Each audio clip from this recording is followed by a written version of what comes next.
Hello friends and welcome to the exams made simple. तो शुरू करते हैं 16 दिसंबर 2021 का द हिंदू न्यूज़पेपर एनालिसिस, है ना। स्टार्ट करने से पहले आप लोग से रिक्वेस्ट रहेगी कि please do like the video and do share it among your friends.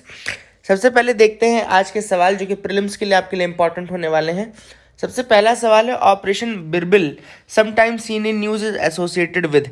Operation बिरबिल इनमें से किससे एसोसिएटेड है? ऑप्शंस आपके सामने है। First is illegal trade of wild cat and wild bird species. Second है prohibition of the sale of meat of wild animals in wet markets. Third is poaching, transportation, and illegal trade of live turtles and tortoises.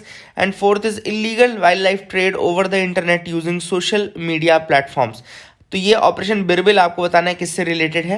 Question number 2 है with reference to the United Nations conference on law of the sea, यानी कि अनक्लॉज के related statements हैं। पहला statement कह रहा है US has signed but not ratified the treaty. Second statement कह रहा है as per India's exclusive economic zone act foreign warships including submarines can not enter और pass through the territorial waters of India. आपको बताना है कि कौन सा स्टेटमेंट सही है। One only, two only, both या नन।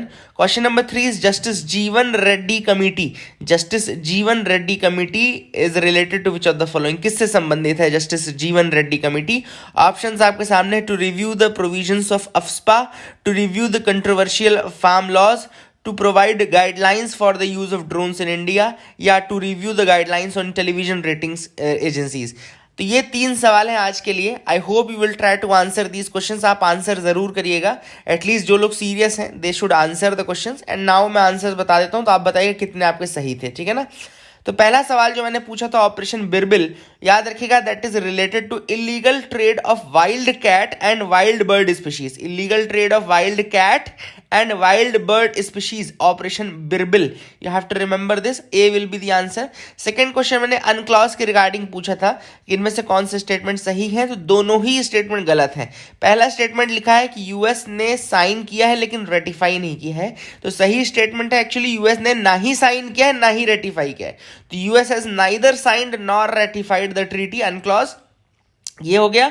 और दूसरा जो है कि एक्सक्लूसिव इकोनॉमिक जोन एक्ट बोलता है कि फॉरेन वॉरशिप्स इंडिया के टेरिटोरियल वाटर से नहीं पास हो सकते।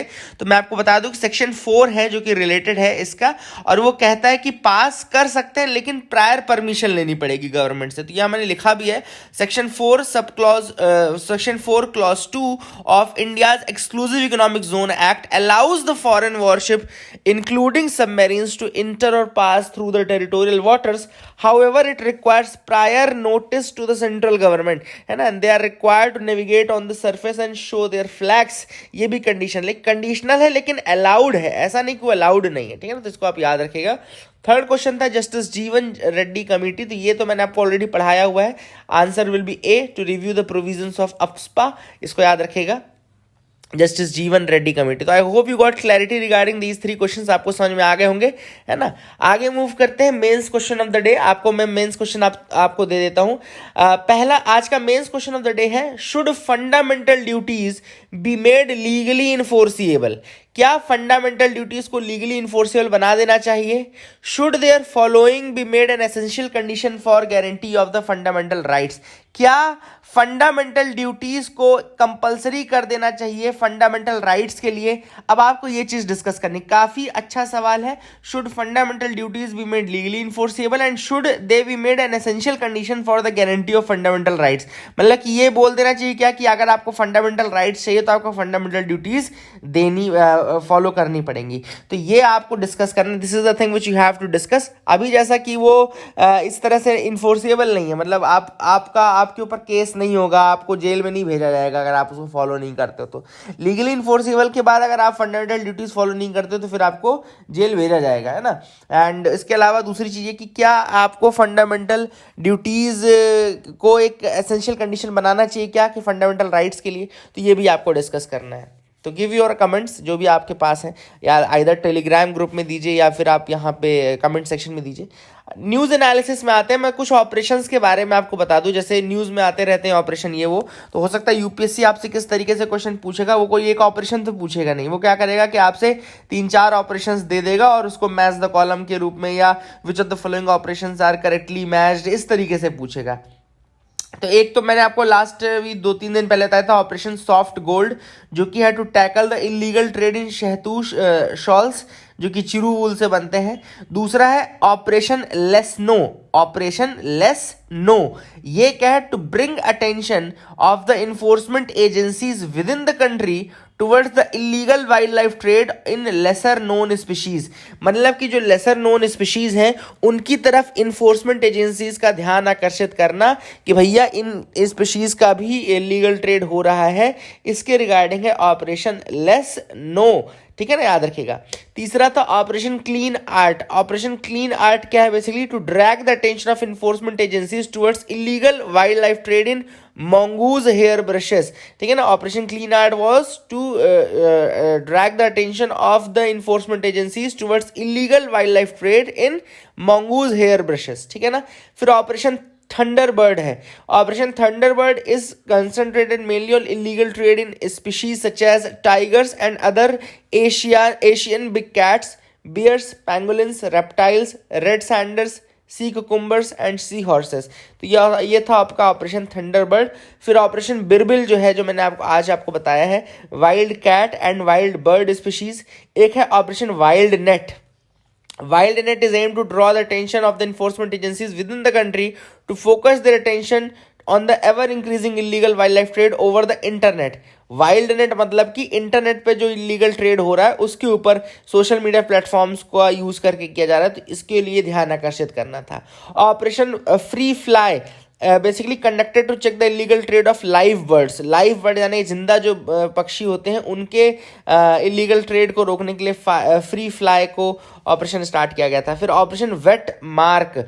Operation wet mark was to ensure the prohibition of the sale of meat of wild animals in wet markets across the countries. तो ये आपको याद रखना है कि ये जो मीट जो होता है वाइल्ड एनिमल्स का, उनका ट्रेड जो था वो वेट मार्केट्स में रोकने के लिए, जो अक्रॉस द कंट्री है वहाँ रोकने के लिए ऑपरेशन वेट मार्क स्टार्ट किया गया था। ठीक है ना। तो I hope you got clarity regarding all these things. ये कुछ इंपॉर्टेंट जो ऑपरेशन है। इसके अलावा ऑपरेशन सेव कुरमा आपको पता ही होगा, है ना।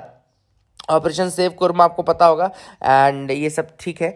और वेट मार्केट का अगर आपके दिमाग में आना कि वेट मार्केट कौन सी जगह होती है, तो वही है वेट मार्केट, मतलब कि ऐसी जगह जहाँ पे फिश या इन सब चीज़ों की सेलिंग बाइंग होती है, ठीक है ना, कंजम्पशन के पर्पस से जहाँ पे होती है, तो इसको आप याद रखिएगा। ठीक है ना। ड्राई मार्केट में ड्यूरेबल गुड्स सेल होते हैं, जैसे इलेक्ट्रॉनिक्स हो गया, फैब्रिक्स हो गया। वेट मार्केट में आपका ये ऐसा गुड होता है जो कि पेरिशेबल गुड्स होते हैं, ये फिश हो गई, मीट हो गया, है ना, ये वेट मार्केट्स में आता है। तो ये भी आपको डिफरेंशिएशन पता हो गया। अगली जो न्यूज़ है वो है बक्सा टाइगर रिजर्व के रिगार्डिंग मैं आपको बता दूं। बक्सा टाइगर रिजर्व पहली तो आपको लोकेशन याद रखनी कि वेस्ट बंगाल में है ना। It covers nearly 760 kilometre square area and in altitude it ranges from 60 metre in the Gangetic plains to 1750 in the bordering the Himalayas in the north. मतलब कि ये लगभग इसका एल्टीट्यूड बहुत वेरी करता है, 60 मीटर गैंगेटिक प्लेन से लेकर के 1750 मीटर तक ये वेरी करता है।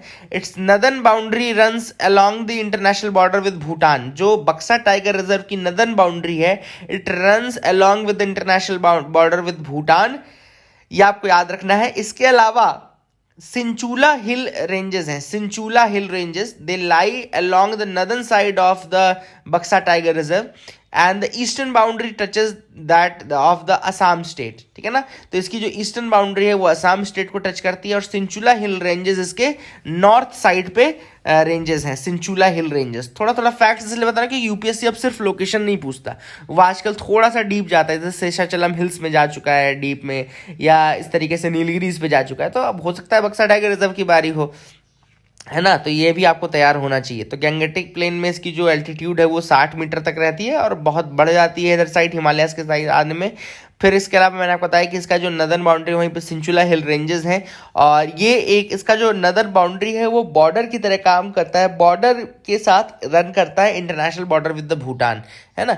इसके अलावा कुछ फीचर्स और भी हैं। It is the eastern most extension of extreme biodiverse north east India and represents highly endemic Indo Malayan region. तो ये इंडो मलयन रीजन को रिप्रेजेंट करता है। ये जो बक्सा टाइगर रिजर्व है ये ईस्टर्न बाउंड्री पे है नॉर्थ ईस्ट की उस रीजन में, और कहना चाहिए कि ये एंडेमिक इंडो मलयान रीजन को ये शोकेस करता है। And fragile Terai ecosystem constitute a part of this reserve. इसी रिजर्व का पार्ट जो तराई इकोसिस्टम है वो इस रिजर्व का पार्ट बनता है, मतलब कि तराई इकोसिस्टम भी इस रिजर्व का पार्ट है। इसके अलावा Phibsoo wild life sanctuary Bhutan की है, that is the contiguous to the north of the Buxa tiger reserve. मतलब कि Phibsoo wild life sanctuary Bhutan में है, वो कंटिग्यूअस है to the north of the Buxa tiger reserve. मतलब कि बक्सा टाइगर रिजर्व की जो नदर्न बाउंड्री है उसके साथ जस्ट लगी हुई फिफ्सू वाइल्ड लाइफ सेंचुरी भी है, भूटान में है। And it serves as an international corridor for Asian elephant migration between India and Bhutan. तो ये बक्सा टाइगर रिजर्व एक कॉरिडोर की तरह भी काम करता है for the migration of elephants, Asian elephants from India to Bhutan. India से भूटान जाने वाले एलिफेंट्स के लिए ये इंटरनेशनल कॉरिडोर की तरह भी काम करता है। तो that is another thing which is important and you have to remember these things, ठीक है ना। अगली जो न्यूज़ है वो शेपरॉन प्रोटीन के रिगार्डिंग है। मैं आपको शेपरॉन प्रोटीन न्यूज़ में था, साइंस एंड टेक सेगमेंट में बता देता हूं। अब डीएनए देखो क्या होता है, डीएनए एक लीनियर चेन होती है न्यूक्लियोटाइड्स की, है ना, याद रखिएगा न्यूक्लियोटाइड्स की एक लीनियर चेन होती है, कौन, डीएनए, ठीक है। तो ये पहली चीज़ तो याद रखना, इस लाइन को याद रख लेना कि न्यूक्लियोटाइड्स की एक लीनियर चेन को क्या हम बोलते हैं, इसको हम बोलते हैं इसको डीएनए, ठीक है ना। इसके अलावा न्यूक्लियोटाइड होता क्या है, न्यूक्लियोटाइड क्या होता है, न्यूक्लियोटाइड होता है बेसिकली एक तरीके से आपका शुगर मॉलिक्यूल होता है। अब ये या तो राइबोज हो सकता है, आरएनए जो हम बोलते हैं ना, आरएनए बोलते हैं राइबो न्यूक्लिक एसिड, है ना। तो राइबोज से बनता है। देखो मैं थोड़ा इसको लिख के बता दूं आप लोग को, यहाँ पे यहाँ की ये लिखा नहीं है, तो देखो यहाँ पे न्यूक्लियोटाइड की बात चल रही है, NEUCLEO न्यूक्लियोटाइड, ठीक है ना, इसकी बात चल रही है।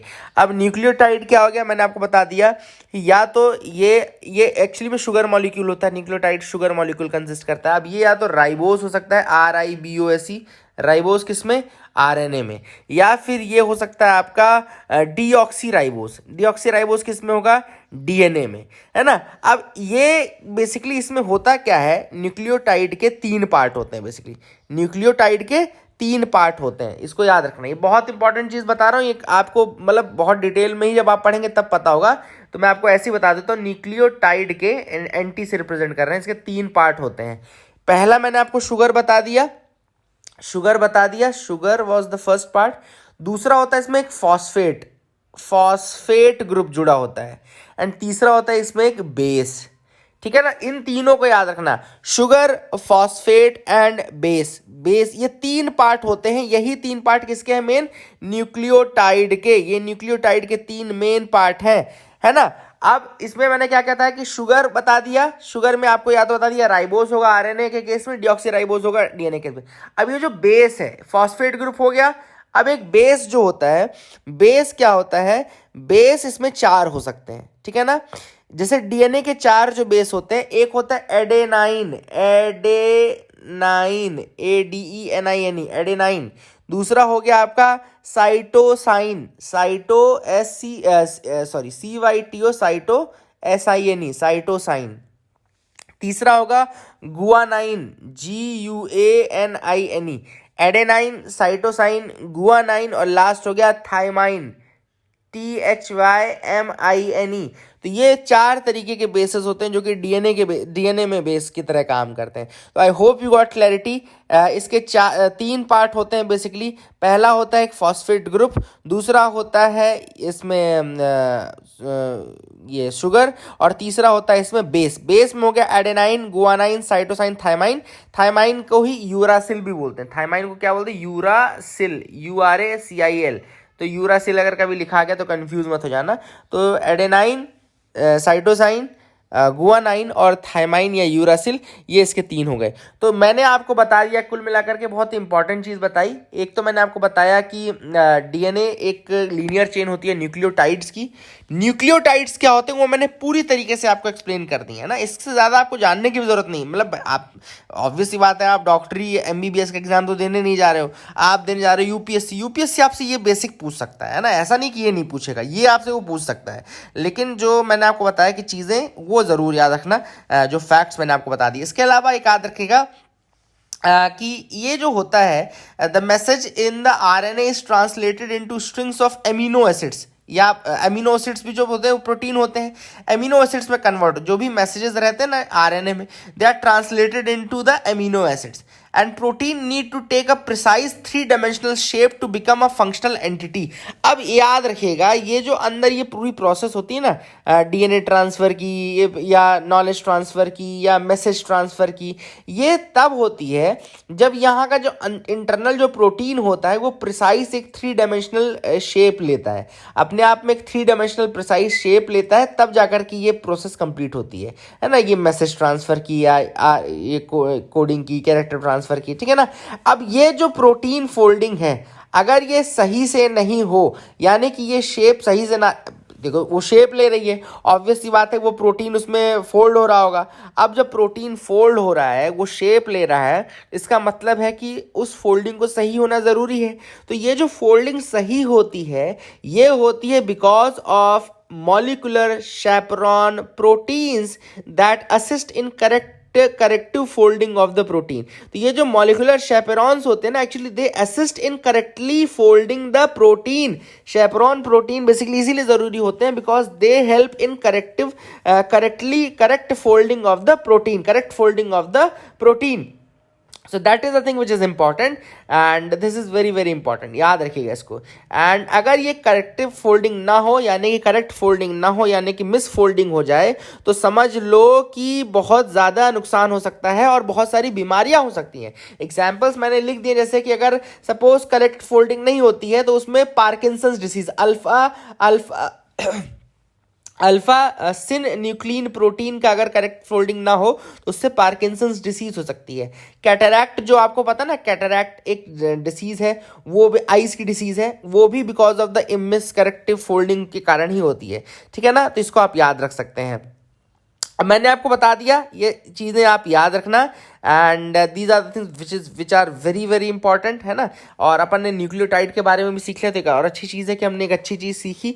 अगली जो न्यूज़ है वो है cabinet approve 76,000 crore push for semiconductor markets. तो अब जो गवर्नमेंट है, सेंट्रल है, वो लगभग 76,000 करोड़ रुपए लगाएगा फॉर द सेमीकंडक्टर मेकर्स। तो सेमीकंडक्टर बनाने वालों के लिए एक मतलब समझ लो अच्छी खबर है, उनकी जो मतलब सेमीकंडक्टर्स की जो मैन्युफैक्चरिंग करेंगे। या फिर इसमें एक और चीज है डिजिटल डिस्प्ले, जो डिस्प्ले है ना, डिस्प्ले के इकोसिस्टम का भी काफी मतलब बढ़ावा दिया जा रहा है गवर्नमेंट के द्वारा, and that is a very important thing. तो यहाँ पे देखो लिखा है the comprehensive programme for the development of sustainable semiconductor and display ecosystem in the country. तो दोनों चीजें, sustainable semiconductor and display ecosystem of the country has to be improved, और इसके लिए गवर्नमेंट अब पैसा लेकर के आई है and they will be giving the support, fiscal support to up to 50% of the project cost to set up fabrication units। देखो लिखा हुआ है ना, तो fiscal support to up to 50% of the project cost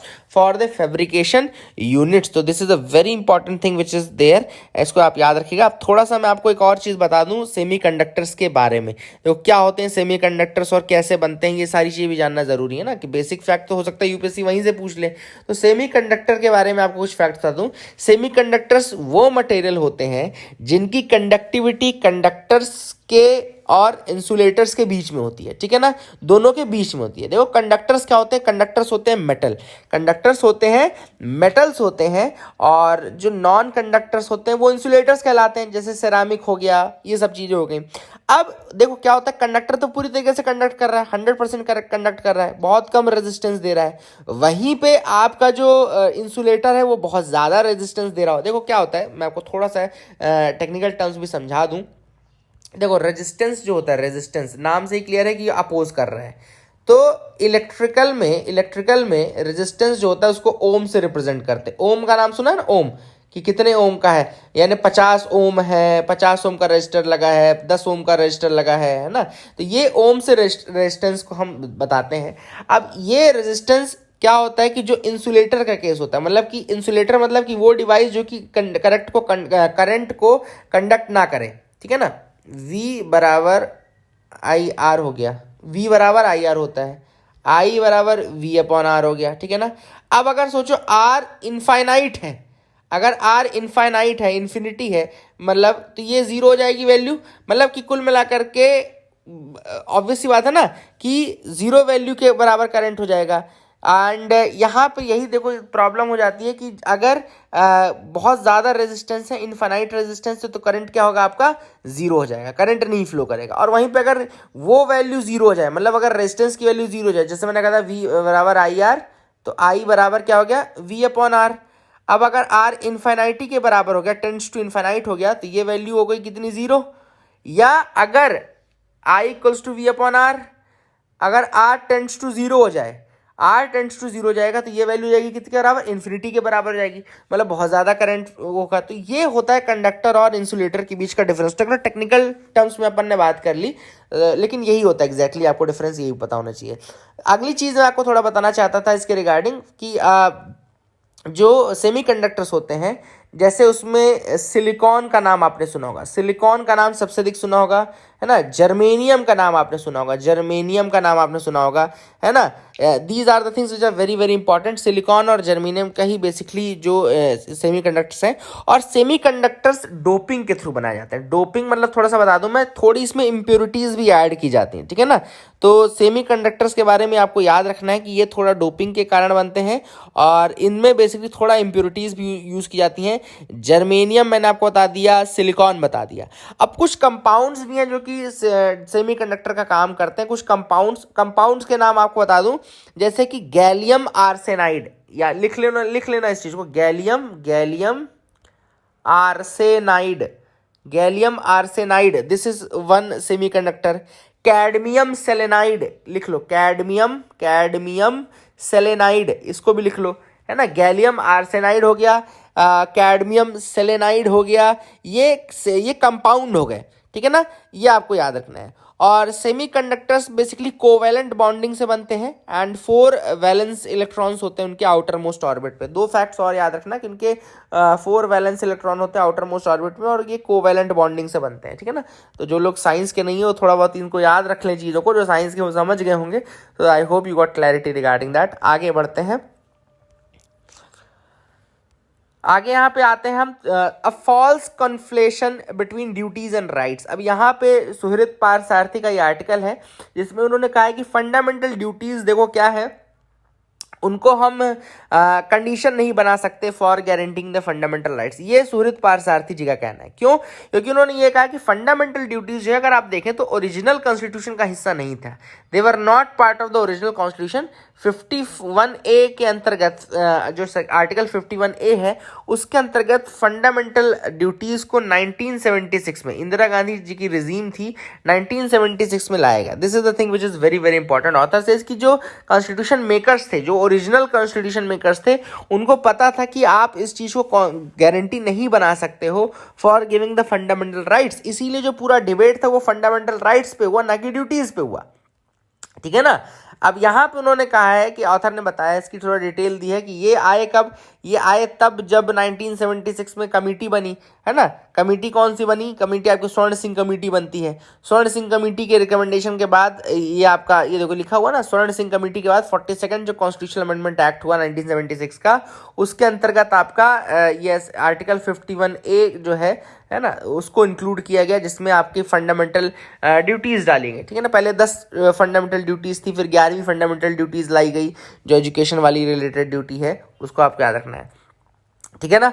and part 3 of the constitution जो है वो fundamental rights की बात करता है। Part 3 of the constitution fundamental rights की बात करता है। तो यही लिखा हुआ है ना कि नन ऑफ दीज रिस्ट्रिक्शन, देखो फंडामेंटल राइट्स में अपने आप रिस्ट्रिक्शंस डले हुए हैं, ऐसा नहीं कि फंडामेंटल राइट्स में रिस्ट्रिक्शंस डले नहीं हैं, डले हुए ना। कि अगर आप आर्टिकल 19 का वो 19(2) देखो, तो उसमें बोलता है ना कि कौन कौन सी कंडीशन है जहाँ पे ये फ्रीडम आपकी लागू नहीं होगी, मतलब डिसेंसी हो गया, पब्लिक ऑर्डर हो गया, इंटरनेशनल रिलेशंस हो गए, सारी कंडीशंस डली हैं। लेकिन वो कंडीशंस फंडामेंटल ड्यूटीज नहीं है, they are not the fundamental duties. तो ऑथर ने वही बताया कि ये ओरिजिनल कॉन्स्टिट्यूशन मेकर्स जो थे, उन्होंने इस चीज़ के बारे में सोचा था, और ऐसी कोई भी कंडीशन स्टेट के हाथ में नहीं दी जिससे कि लोगों के फंडामेंटल राइट्स जो है वो वायलेट हो जाएं, ठीक है ना। That should not be the case. फिर इसके अलावा ऑथर ने कुछ फंडामेंटल ड्यूटीज लिख के भी बताई हैं, जैसे फंडामेंटल ड्यूटीज है to cherish and follow the noble ideals that inspired the national struggle for freedom, to uphold and protect the sovereignty, unity, integrity of India, to defend the country and render national service when called upon to do so, to protect and improve the natural environment, and to safeguard the public property. अब मेरी बात सुनना, author का reason बहुत ही ज़्यादा सही क्यों है, क्योंकि सबसे पहली बात तो ये कि इनकी जो लैंग्वेज है वो बहुत ज़्यादा वेग है। अगर आप फंडामेंटल ड्यूटीज़ की बात करो तो ये बहुत ही ज़्यादा वेग लैंग्वेज में है to make a meaningful difference. अगर मैं बोलूँ कि आपको you have to come to render national service, मैंने आपको कहा कि आपको जब भी बुलाया जाएगा टू रेंडर नेशनल सर्विस आपको आना पड़ेगा। अब मेरी बात बताओ, कोई व्यक्ति अगर ऑलरेडी सपोज करो वॉर में नहीं लड़ रहा है लेकिन नेशनल सर्विस कर रहा है, तो उसको अलग से अगर कोई बुलाएगा तो वो मना कर सकता है कि नहीं कर सकता? वो बोल सकता है ना, भाई मैं तो नेशनल सर्विस ऑलरेडी कर रहा हूँ इस काम को करके, तो मैं क्यों अलग से आपके कहने पे यहाँ आऊँ? और ये चीज़ अगर कोई मना करता है तो वायलेशन हो जाएगा नेशनल उसका फंडामेंटल ड्यूटी का। तो ये लैंग्वेज जो है काफ़ी ज़्यादा वो लैंग्वेज है। अब मैं मान लो गवर्नमेंट कल को कहती है कि आपने जो एक्ट किया है वो unity and integrity of India के खिलाफ है ना। कल को किसी ने कहा कि गवर्नमेंट के खिलाफ कुछ बोल दिया, अब अगर ये चीज़ ऐसी इन्फोर्सेबल हो जाए तो गवर्नमेंट क्या बोलेगा कि आप unity and integrity of India के खिलाफ बातें कर रहे हो, है ना। तो ऐसी चीज़ें गवर्नमेंट के हाथ में नहीं देना चाहते थे जो कॉन्स्टिट्यूशन मेकर्स थे, शायद इसीलिए उन्होंने इस चीज़ को इंक्लूड नहीं किया और उसको कंडीशन नहीं बनाया। And that is the thing, क्योंकि इसका जो है वो फंडामेंटल राइट्स पे बहुत ज़्यादा चिलिंग इफेक्ट पड़ता है। न केवल फंडामेंटल राइट्स से बल्कि ये जो है इससे तो फिर समझ लो कि लिबर्टी पे ही आपका चिलिंग इफेक्ट हो जाता है, लाइफ एंड लिबर्टी पे ही चिलिंग इफेक्ट हो जाता है। तो that is the reason why they have not been made the thing. And इसीलिए जो ये डिबेट है, जो कई लोग इसका डिबेट करते रहते हैं कि भैया फंडामेंटल ड्यूटीज फॉलो करो और इसी तभी आपको फंडामेंटल राइट्स मिलेंगे, देखो उनको दिमाग में रखो, अपने एक्शंस को जरूर फंडामेंटल ड्यूटीज पे बेस करके रखो कि आपके एक्शन से इंडिया के किसी नेशनल सिंबल का, इंडिया के किसी नेशनल जो भावना थी नेशनल स्ट्रगल की उसको हर्ट ना पहुंचे, नेशनल सिंबल्स की रिस्पेक्ट करो। ये बिल्कुल अपने आप को बेस में बना कर रखो, अपने एक्शंस को इन्हीं का बेस बनाओ।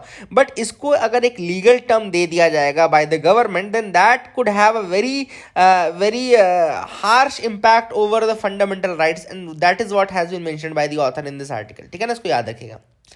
सेकेंड आर्टिकल में बस एक डेट देख लीजिए, दिसंबर 16 जो कि विजय दिवस के रूप में मनाया जाता है। देखो विजय दिवस लिखा हुआ है, and it is celebrated in Bangladesh as the day marking country's formal victory over Pakistan. Formal victory क्यों? क्योंकि इसी दिन जो आर्म फोर्सेस ऑफ पाकिस्तान के जनरल अमीर अब्दुल्ला खान नियाजी था, he surrendered with 93,000 forces to joint forces led by the Pakistani freedom fighters, जिसको मुक्ति वाहिनी बोलते थे, और इंडियन आर्म फोर्सेस। तो इनके सामने 93,000 फोर्सेस ने सरेंडर किया था, और उस समय जो chief of arm forces of Pakistan था जनरल अमीर अब्दुल्ला खान नियाजी। आमिर अब्दुल्ला खान नियाजी पहले बोल रहा था कि भैया आर्मी या तो जीती है तो मरती है, इसके अलावा और तीसरी चीज़ नहीं करती, बट लास्ट में उन्होंने सरेंडर किया था, चुपचाप बैठ गए थे घुटने टेक करके। So that is what has been done, and वो चीज़ 1971 में जो चीज़ थी उसी को विजय दिवस के रूप में मनाया जाता है बांग्लादेश में। तो इसको आप थोड़ा सा याद रख सकते हैं, this is the which you can remember. अगला जो आर्टिकल हम डिस्कस करेंगे वो है स्पीकर के ऊपर, हु स्टाइफल्ड द डिबेट। अब यहाँ पे आर्टिकल लिखा गया है regarding Om Birla's action on 29th of November। 29 नवंबर 2021 का दिन था, फार्म लॉज के रिपील का डिस्कशन चल रहा था, और ऐसे में जो रिपील के टाइम पे डिस्कशन है वो ओम बिरला जी ने नहीं होने दिया। रिपील के टाइम का जो डिस्कशन है वो नहीं होने दिया, ही स्टाइफल्ड द डिस्कशन, है ना। तो यहाँ पे ऑथर का यही कहना है कि ये कौन सा नियम था भाई जिसके तहत स्पीकर ने रिपील बिल में डिस्कशन नहीं होने दिया। उनका ये कहना था चूंकि ये रिपील बिल है और सभी पार्टीज इसमें सहमत है कि इसको रिपील कर देना चाहिए, इसलिए इसमें डिस्कशन की ज़रूरत नहीं है।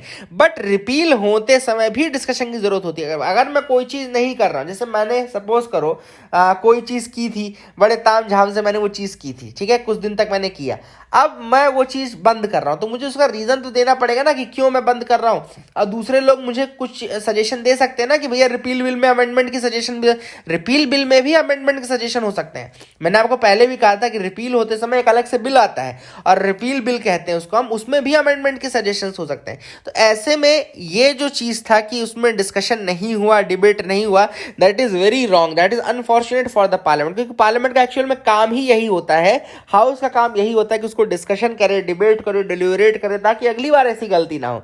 लेकिन उस बिल को कोई डिस्कशन नहीं किया गया, जबकि बहुत इंपॉर्टेंट था, उसके कारण इतना बवाल हुआ, एक साल तक लगभग फार्मर्स ने वो किया, बैठे रहे। तो ये एक चीज़ थी, ये डिबेट होना चाहिए था।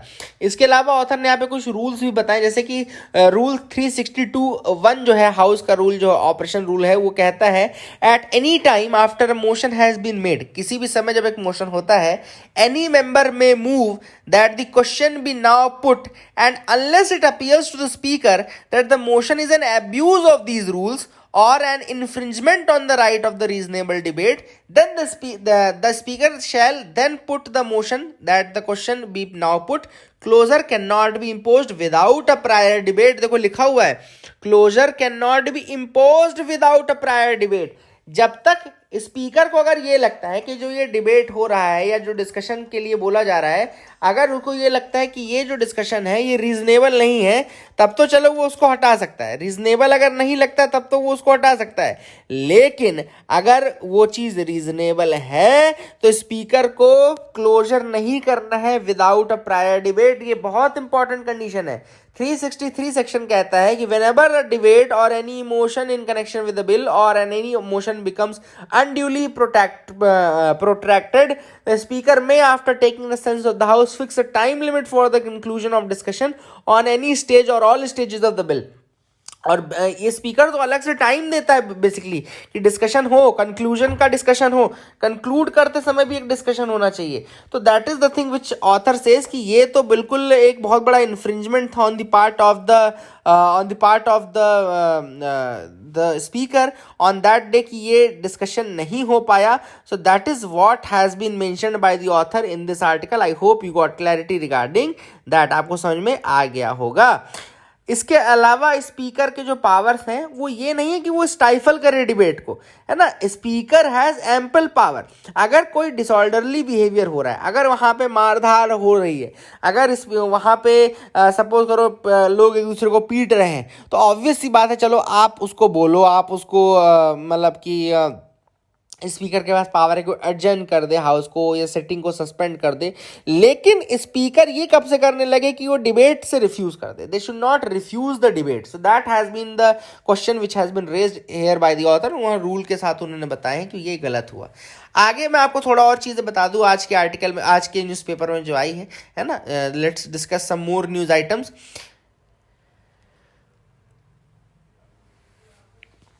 US test laser weapon in West Asia. एक न्यूज यहाँ पे देखो, यूएस ने टेस्ट किया है laser weapon in West Asia. अब यहाँ पे यूएसएस पोर्टलैंड करके है, उन्होंने टेस्ट फायर किया था लेजर वेपन। एंड यहाँ पे उन्होंने किसको किया था, कहाँ पे टारगेट किया था, floating target in the gulf of Aiden. तो इसको याद रखिएगा कि गल्फ ऑफ एडन में इन्होंने लेजर वेपन वो टेस्ट किया है, ठीक है। इसके अलावा दूसरी चीज आपको गल्फ ऑफ एडन की पता होनी चाहिए, इसको गल्फ ऑफ बेरबेरा भी कहा जाता है, याद रखिएगा। It is also known as the gulf of Berbera, है ना, काफ़ी इंपॉर्टेंट है। और गल्फ ऑफ एडन अगर आप मैप में देखेंगे ना, तो ये गल्फ ऑफ एडन बीच में पड़ता है। देखो इस तरीके से मैप का आपको बना के बताता हूँ, दिखा तो नहीं रहा हूँ मैं, मैप का आपको बताता हूँ। जैसे ये वाला जो रीजन है, ये इधर साइड ये सऊदी वाला रीजन है, सऊदी अरेबिया वाला रीजन है, ठीक है ना। इधर वाला रीजन ये अफ्रीका वाला रीजन है, this is the African region. यहाँ पे आता है, this part is basically Red Sea, this part is Red Sea. फिर यहाँ पर आपका आता है ये Bab el Mandeb, this part is बिल्कुल बीच में आता है बाबेल मंडेब। फिर आता है गल्फ ऑफ एडन, और गल्फ ऑफ एडन के इधर आता है आपका अरेबियन सी, और फिर इधर इंडियन ओशियन आता है, ठीक है ना, इंडियन ओशियन वाला पार्ट है। तो गल्फ ऑफ एडन कुल मिलाकर के रेड सी और इंडियन ओशियन के बीच में है। रेड सी और इंडियन ओशियन, या रेड सी अरेबियन सी आप बोल सकते हैं। रेड सी और इंडियन ओशियन के बीच में गल्फ ऑफ एडन है। उसके पहले जो वहाँ पे अफ्रीका और सऊदी यमन वाला पार्ट है, उसमें बीच में बाबेल मंडेब है, जो कि मैंने आपको बताया था, ठीक है। तो that is the thing, map में आप देखेंगे तो आपको समझ में आ जाएगा। रेड सी को कहना चाहिए कि इंडियन ओशियन या अरेबियन सी से कनेक्ट करने वाला काम गल्फ ऑफ एडन करता है। तो ये भी थोड़ा सा आपको पता होना चाहिए। यूएसएस पोर्टलैंड के थ्रू उन्होंने गल्फ ऑफ एडन में टेस्ट किया है। It's a laser weapon that has been tested by the वो यूएसए, ठीक है, इसको याद रखिएगा। आगे मूव करते हैं, देखते हैं और क्या इंपॉर्टेंट न्यूज आइटम्स है जिनके बारे में को डिस्कस करना है। यहाँ पे लास्ट है the growth of India's defence export, ठीक है ना। तो इंडिया के डिफेंस एक्सपोर्ट में जो ग्रोथ हुई उसके बारे में ये आर्टिकल लिखा गया है। तो let me tell you about the facts, है ना। इसके भी कुछ फैक्ट्स अपन देख लेते हैं। तो यहाँ पे इंडिया का जो डिफेंस एक्सपोर्ट है दैट हैज़ इंक्रीज, वो इंक्रीज हुआ है। 2016-17 में लगभग 1521 करोड़ का ही होता था। 2016-17 में 1521 करोड़ का हुआ था और अभी वो बढ़ करके 8434 करोड़ हो चुका है, ठीक है ना। That is the thing which is important. 2020-21 में 8434 करोड़ हुआ था। इसके पहले और ज़्यादा था, 10,745 करोड़ था। अब गवर्नमेंट ने टारगेट किया है 35,000 करोड़ का, कि 2025 तक हम 35,000 करोड़ तक का डिफेंस एक्सपोर्ट करेंगे, ठीक है ना। अब यहाँ पर ये जो टारगेट है इसमें डिफेंस प्लस एरोस्पेस दोनों इंक्लूडेड है। एरोस्पेस और डिफेंस के जो गुड्स हम वो टारगेट कर रहे हैं। अब इसके लिए जो काफ़ी ज़्यादा बड़ी इंडस्ट्रीज़ हैं, जैसे इंडिया की मेन हॉल है हिंदुस्तान एरोनॉटिक्स लिमिटेड, जो कि तेजस बनाती है ना। तो तेजस को अपन बेच सकते हैं दूसरों को। ऑर्डिनेंस फैक्ट्री बोर्ड अब बना दिया गया है, तो ऑर्डिनेंस फैक्ट्री बोर्ड का रहेगा। और भारत इलेक्ट्रॉनिक्स लिमिटेड, बेल का बहुत ज़्यादा रहता है। तो ये डिफेंस प्रोडक्ट्स में और डिफेंस के एरोस्पेस के प्रोडक्ट्स में हम इन कंपनीज का यूज़ करेंगे बेसिकली।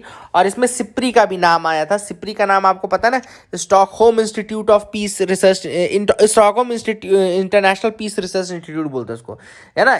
सिप्री का फुल फॉर्म क्या है, Stockholm International Peace Research Institute, ठीक है ना। इसको याद रखिएगा, सिप्री। और ये स्टॉकहोम में 1966 में बना था, याद रखिएगा 1966 में सिप्री बना था। थोड़ा सा मैं फैक्ट्स आपको जो नहीं लिखे वो अपने से भी बता देता हूँ, तो उसको याद रखिएगा। 1966 में, आई थिंक मई में ये बना था, 1966 में। और ये सिप्री जो है वो इंटरनेशनली जो डिफेंस रिलेटेड रिपोर्ट्स है ना वही पब्लिश करता है ना। तो सिप्री की रिपोर्ट जो है वो काफ़ी इंपॉर्टेंट रहती है और वो डिफेंस रिलेटेड कंट्रीज़ की रिपोर्ट देता रहता है कि कौन सी कंट्री ने क्या किया है, किसने कितना किया है, ठीक है ना। तो that is I think which is very very important. और सिप्री ने ये रिपोर्ट निकालता रहता है। और इंडिया का जैसे हमने देखा कि डिफेंस का जो एक्सपोर्ट है वो काफ़ी ज़्यादा बढ़ गया है। एंड आई होप कि वो और ज़्यादा बढ़े, और ज़्यादा इंडिया इसमें ग्रोथ करे, और ज़्यादा इंडिया इसमें कमाए पैसा, ऑब्वियस सी बात है। So that is it for the day, friends. I hope you liked our video. Please do like, share, subscribe. Keep loving us, keep sharing us. Thank you and have a nice day.